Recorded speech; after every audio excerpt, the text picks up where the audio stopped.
Christmas is around the corner and that calls for plum cake. So here is an amazing plum cake recipe for you which uses no maida, no sugar, no butter and no baking powder. And also we are going to make it without oven. So we are going to make it on gas. So this is absolutely amazing plum cake recipe that you're going to have and also very healthy. And if you're coming for the first time to The Fusion Theory, then welcome to my channel. I hope you like my recipe and do hit the subscribe button. And when you do so, don't forget to press the bell icon so that you get notified for all the latest updates. Now let's get started.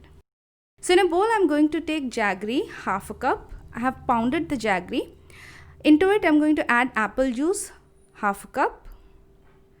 And now I'm going to soak all my dry fruits. So here I'm using black raisins, 1 tablespoon. Chopped dry strawberry, 1 tablespoon. Yellow tutti frutti, 1 tablespoon. Yellow raisins, 1 tablespoon. Green tutti frutti, 1 tablespoon. And chopped cherries, 1 tablespoon. Now give everything a good mix. So here I'm using a lot of nuts and fruits because I love them, but you can use whatever is available to you. And also I have not used powdered jaggery, but you may use powdered jaggery as well. But since I'm going to soak everything together, so jaggery is also going to melt and dissolve very easily. Now let the dry fruits soak for at least 1 hour to max 3 hours. And meanwhile we'll prepare our dry mix.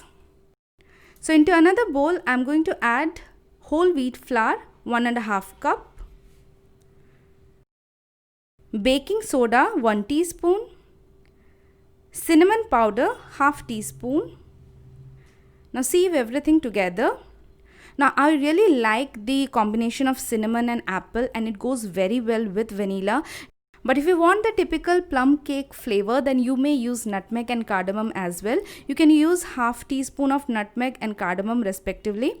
But I don't like too many flavors and it just gives like a masala flavor. So instead I want to keep the flavors subtle. So I'm using only cinnamon over here.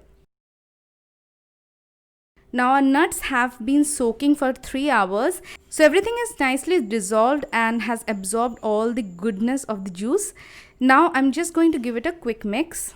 Now I'll be adding few more ingredients into it. So first goes oil, 1/4 cup. Vinegar, 1 teaspoon. Vanilla essence, 1 teaspoon. Mix it together. Now add the wet ingredients into the dry. And give it a mix thoroughly. At this point, we'll be adding the nuts which we don't need to soak. So here I have used 1 tablespoon of chopped cashew. You may also use almonds or walnuts. So mix everything.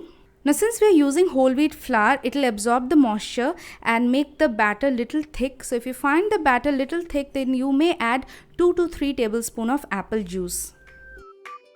Now mix everything together. Now grease a baking tin and pour the batter into it. Level it. Decorate it with few more cashews and cherries on top. So I have preheated a kadhai for 10 minutes and now I'm going to place the batter into it. I have layered it with some salt and a rack. And I forgot to add the green tutti frutti, but you don't be like me, so you add it in the beginning itself. And bake it for around 45 minutes to 1 hour. It depends on your kadhai and how big your pan is. Now insert a toothpick and if it comes out clean, that means your cake is baked. Now take it out. Now let it cool down completely before you demold it and slice it. For oven, you may bake it at 180 degrees for 25 to 30 minutes. So using a knife, just demold it from the edges and then take it out. Slice it. And here is our amazing plum cake ready to be devoured. I hope you like this recipe. So do give this recipe a try and I'm sure you're gonna love it because it's not just amazing to taste but also it's amazing to your health as well. So see you soon again with another amazing fusion and healthy recipe. Till then, Merry Christmas to you.